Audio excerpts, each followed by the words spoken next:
اعوذ باللہ من الشیطان الرجیم بسم اللہ الرحمن الرحیم نحمدہ ونصلی ونسلم علی رسولہ النبی الکریم اما بعد فاعوذ باللہ من الشیطان الرجیم بسم اللہ الرحمن الرحیم اللہم صلی علی سیدنا و مولانا محمد وعلی آلہ وصحبہ وبارک وسلم۔ معزز طلباء و طالبات و معزز سامعین گرامی، السلام علیکم ورحمۃ اللہ وبرکاتہ۔ آج الحمدللہ ہم گلستان سعدی کے 24ویں لیکچر میں حاضر ہیں۔ آج انشاءاللہ العزیز ہم گلستان سعدی کے پہلے باب کی 18ویں حکایت پڑھیں گے۔ تو چلتے ہیں بلا تاخیر ہم آج کے سبق کی طرف۔ توجہ سے اسکرین کے اوپر آج کا سبق دیکھیں۔ حضرت سیدنا شیخ شرف الدین سعدی شیرازی رحمۃ اللہ علیہ 18ویں حکایت میں آپ لکھتے ہیں: تنے چند از روندگاں در صحبت من بودند۔ شیخ سعدی لکھتے ہیں کہ چند سالکین یعنی صوفیاء میرے پاس تھے، یعنی میرے پاس رہتے تھے یا میری سنگت میں تھے، میری مجلس میں تھے، میری صحبت میں تھے۔ چند سالکین یعنی صوفیاء میرے پاس تھے، ظاہر ایشاں باصلاح آراستہ، اور ان کی ظاہری حالت نیکی سے مزین تھی، نیک سیرت تھی، ظاہری حالت ان کی نیکی سے مزین تھی۔ یکے از بزرگاں در حق ای طائفہ حسن زن بلیغ بود۔ آپ لکھتے ہیں کہ بڑے لوگوں میں سے یعنی سرداران میں سے ایک سردار اس گروہ کے متعلق حسن زن رکھتا تھا، یعنی ان سے بڑی عقیدت اور محبت رکھتا تھا۔ سرداروں میں سے ایک بڑا سردار اس گروہ کے ساتھ یعنی سالکین کے اس گروہ کے ساتھ، صوفیاء کے، درویشوں کے اس گروہ کے ساتھ بڑی عقیدت رکھتا تھا، ان کا عقیدت مند تھا اور ان کے متعلق حسن زن رکھتا تھا۔ و ادرار معین کرد، اور اس نے ان کا وظیفہ مقرر کر دیا، ان کا وظیفہ مقرر کر دیا، بطور خدمت ان کا وظیفہ مقرر کر دیا۔ تا یک عزیشاں حرکت کرد نامناسب حال درویشاں، یہاں تک کہ ان میں سے ایک درویش نے ایسی حرکت کر دی کہ جو فقیروں کے شایع نشان نہ تھی۔ یعنی بعض اوقات ایسا ہوتا ہے کہ کوئی بڑا اچھا گروہ، نیک گروہ، صالح گروہ ہوتا ہے، لیکن ان میں کوئی ایسا بندہ بھی ہوتا ہے جس سے کوئی غلطی، کوئی خطا، کوئی گناہ، کوئی جرم سرزد ہو جاتا ہے۔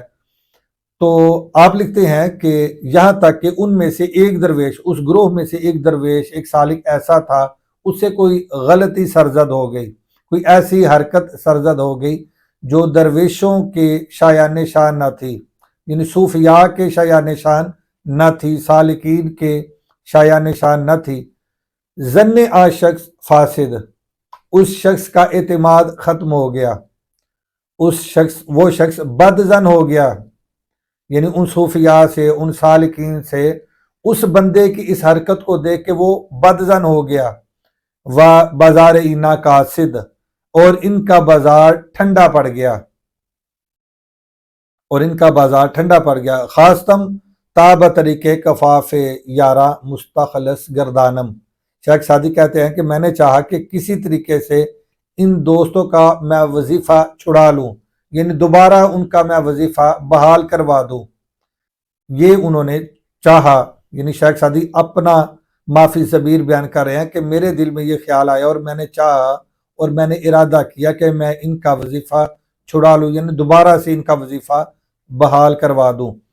آہنگ خدمتش کردم، میں نے اس کے دربار میں حاضر ہونے کا ارادہ کیا، تو میں نے چاہا کہ میں اس سردار کے پاس جاؤں، اس کے دربار میں حاضر ہوں اور ان صوفیاء کا، ان سالکین کا، ان درویشوں کا جو وظیفہ اس نے مقرر کر رکھا تھا وہ دوبارہ بحال کروا دوں۔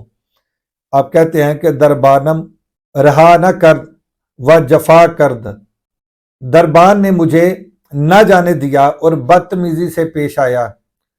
کہتے ہیں جب میں اس کے دربار میں حاضر ہوا تو جو دربان باہر ہوتا ہے اس نے مجھے روک لیا اور میرے ساتھ بدتمیزی سے پیش آیا۔ دربانم رہا نہ کرد، اس نے مجھے رہا نہ کیا، یعنی اس نے مجھے پکڑ لیا اور اندر نہ جانے دیا۔ و جفا کرد، اس نے بدتمیزی کی، زیادتی کی۔ معذورش داشتم کہ لطیفہ گفتہ اند، آپ کہتے ہیں کہ میں نے اس کو معذور جانا کہ اس بیچارے کی مجبوری ہے، کیونکہ یہ مجھے جانتا نہیں، مجھے پہچانتا نہیں، اور اس کی یہ ڈیوٹی بھی ہے کہ کوئی بھی انجان بندہ دربار میں داخل نہ ہو، تو کہتے ہیں کہ میں نے اس کو معذور جانا، معذور سمجھا، اس لیے کہ خوش طبع لوگوں نے کہا ہے، کیونکہ عقل مندوں نے یعنی خوش طبع لوگوں نے کہا ہے۔ کیا کہا ہے؟ آگے کتاب لکھتے ہیں کہ در میر و وزیر و سلطان را بے وسیلت مگرد پیرامن، کہتے ہیں کہ امیر، وزیر اور بادشاہ کے دروازے کا بغیر کسی وسیلے کے چکر نہ کاٹ، بغیر کسی تعلق کے، بغیر کسی پہچان کے، بغیر کسی واسطے کے تو چکر نہ کاٹ۔ مطلب ان کے دربار میں ایسے ہی بغیر جان پہچان کے نہ چلے جاؤ، کسی بھی امیر کے دربار میں، اس کے دروازے پر، یا کسی وزیر کے دروازے پر، یا کسی بادشاہ کے دروازے پر بغیر جان پہچان کے یا بغیر حوالے کے اور بغیر کسی وسیلے کے، بغیر کسی واسطے کے ایسے ہی ان کے دروازے پر نہ چلے جاؤ، ان کے دربار میں نہ چلے جاؤ۔ کیوں؟ سگو درباں چو یافتند غریب ای گرے بادش گیرد آ دامن۔ آپ کہتے ہیں اس لیے کہ کتا اور دربان جب کسی اجنبی کو دیکھتے ہیں، کتا اور دربان جب کسی اجنبی کو دیکھتے ہیں، ای گرے بانش تو دربان گریبان پکڑتا ہے، و آ دامن اور وہ یعنی کتا وہ دامن پکڑتا ہے۔ تو آپ کہتے ہیں کہ بغیر جان پہچان کے، بغیر وسیلے کے، بغیر کسی واسطے کے، بغیر کسی تعلق کے اس کے دربار میں حاضر ہونا یہ غلطی ہے۔ یہ عقل مندوں نے کہا ہے، یہ عقل مندوں نے کہا ہے، یعنی لطیف لوگوں نے یہ کہا ہے۔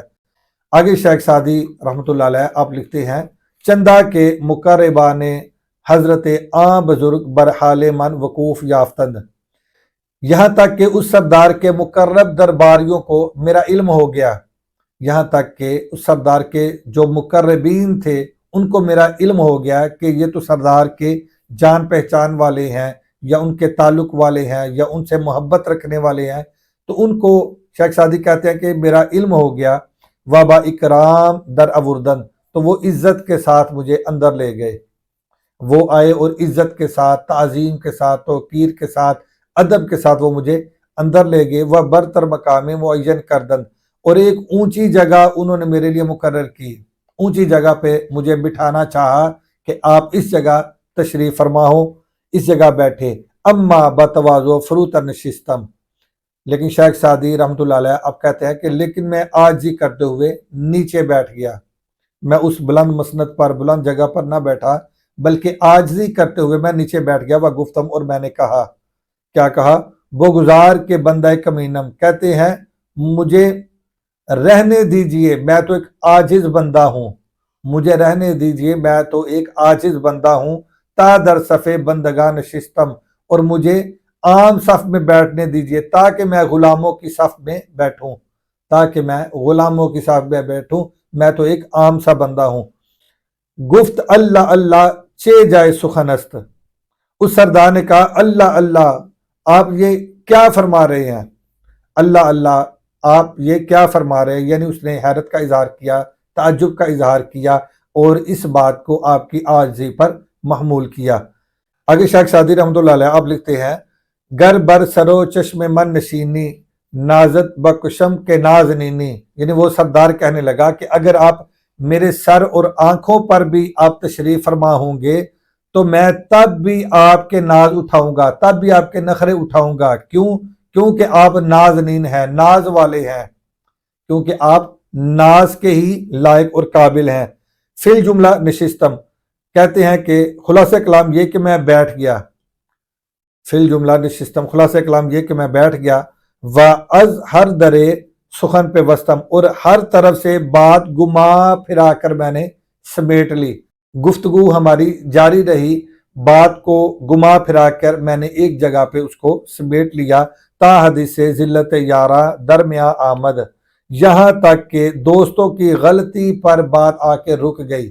وہی جو سالکین میں سے ایک سالک سے جو غلطی، جو خطا سرزد ہو گئی، جو ان کے شایان شان نہ تھی، اس غلطی پر آ کے بات رک گئی، یعنی باتیں گما پھرا کر، ہر طرح کی ہم نے باتیں کی اور گما پھرا کر میں ایک جگہ پر آ کے بات کو لے آیا اور گفتگو کو میں نے سمیٹا، اور یہاں تک کہ بات ہماری دوستوں کی اس غلطی پر آ کے رک گئی و گفتم اور میں نے کہا۔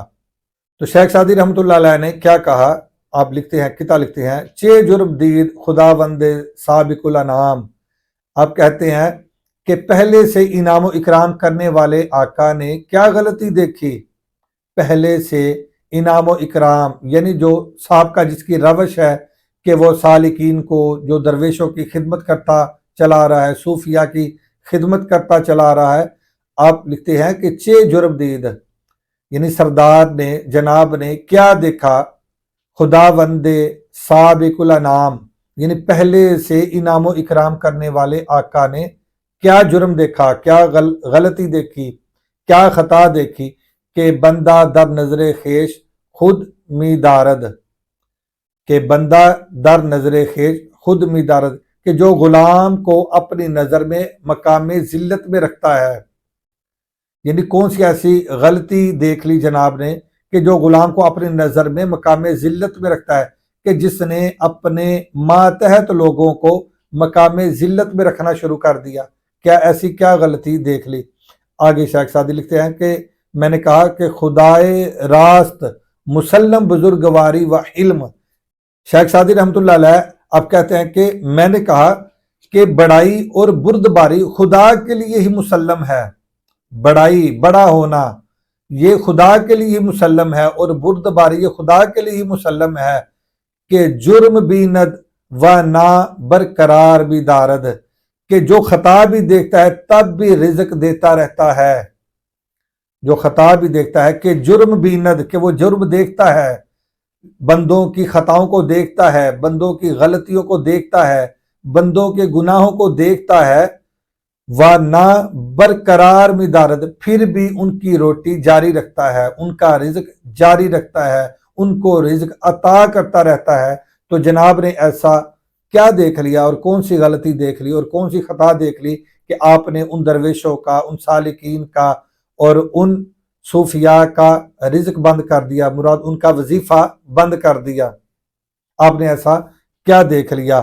حاکم را این سخن پسندیدہ آمد، سردار کو یہ بات نہایت پسند آئی، سردار کو یہ بات نہایت پسند آئی، و اسباب معاش یارہ فرمود، اور دوستوں کے گزارے کے اسباب کا حکم فرما دیا، اور دوستوں کے گزارے کے اسباب کا حکم فرما دیا، تا بعض برقاعدہ ماضی مہیا دارند، تاکہ پرانے قاعدے کے مطابق پھر بندوبست کر دیں، و معنت ایام تعطیل وفا کنند، اور معطلی کے زمانے کا خرچ بھی ادا کر دیں، شکر نعمت و گفتم۔ شیخ سعدی کہتے ہیں کہ میں نے اس کے وظیفے اور انعام کا شکریہ ادا کیا، یعنی اس نے یہ جو انعام اور وظیفہ یہ جو بحال کر دیا، اور یہ جو انعام اور وظیفہ بحال کر دیا، اس کا میں نے شکریہ ادا کیا، و زمین خدمت و بوسیدم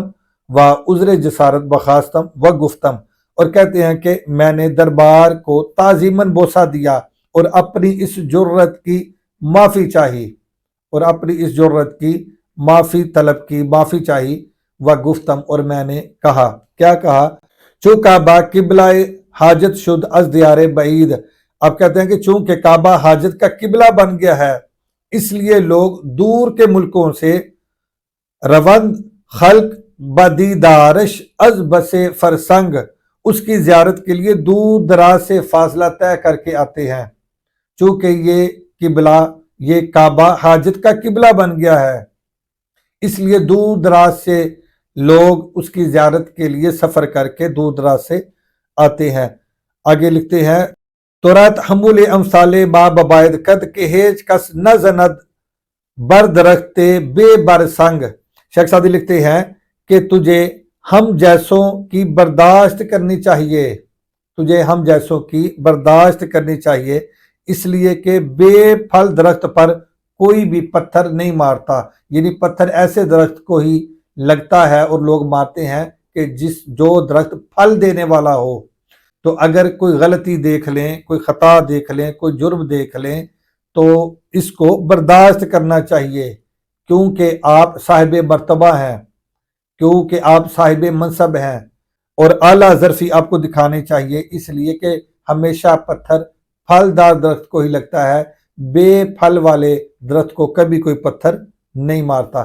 تو امید ہے کہ آج کی یہ حکایت بھی آپ نے اچھے طریقے سے سماعت کی ہوگی، سمجھی ہوگی۔ آج کی اس حکایت سے آپ نے کیا نتیجہ اخذ کیا، کمنٹ کر کے اپنی رائے کا اظہار ضرور کریں۔ اللہ حافظ۔ السلام علیکم ورحمۃ اللہ وبرکاتہ۔